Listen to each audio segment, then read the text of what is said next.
Welcome back, everyone, to OpenLine. We have with us Jason Shawhan with the Nashville Scene. He's a film critic who writes for the Nashville Scene, talking all about movies, holiday movies, Christmas movies. We've talked about what's streaming. We've talked about what's out in theaters now. And you had you wanted to add a couple more things, just recommendations, right? Yeah. First and foremost, shame on me for forgetting Black Christmas, which is, I mean, like, it is so beloved. It's moved beyond just being a horror film at this point, but it's from 1974.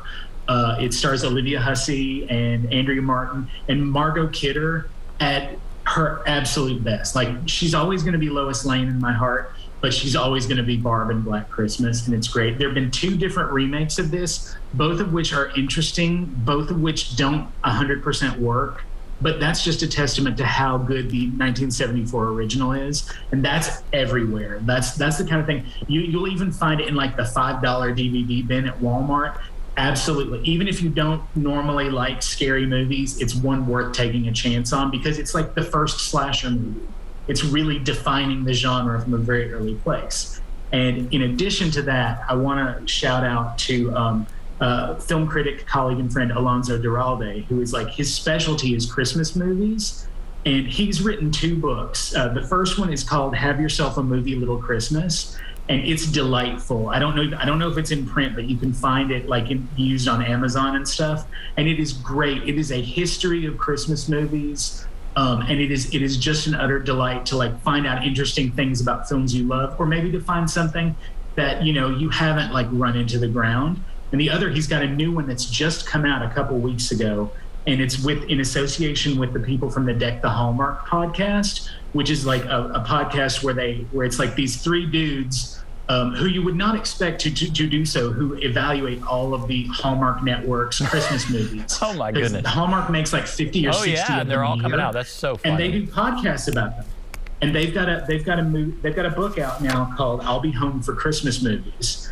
And it is a scream. I mean, it is like the 4 of them working together have it done. And anything you see, any book you see about Christmas movies with Alonso Duralde's name on it is absolutely essential. I can't recommend that highly enough. Let me ask before you go, because we're running out of time. All right, just the industry in general. It's been through so much. Yeah. How is the industry going to be okay? What do you think? I mean, my standard response is they're going to be fine. But I mean, truthfully, I think after the chaos and decimation of last year, I think we've been seeing like increments forward, stepping up. Everything's doing a little bit better than other things. People are coming back to the movies, figuring out what's comfortable for them. I think the industry is going to be fine. I'm hoping they learn some valuable lessons about, like how to properly market and get stuff out there to where it's going to be seen. I think they're going to be fine. I think they're just taking measured steps. And, honestly, measured steps is a good philosophy to have. We're still not out of the pandemic, so just be smart about things. And hopefully the movie industry will do the same. Yes. Jason, always great to have you on. Thank you so much. Fun to talk movies. Absolutely. All right, we will take a break. Come back, wrap everything up right after this.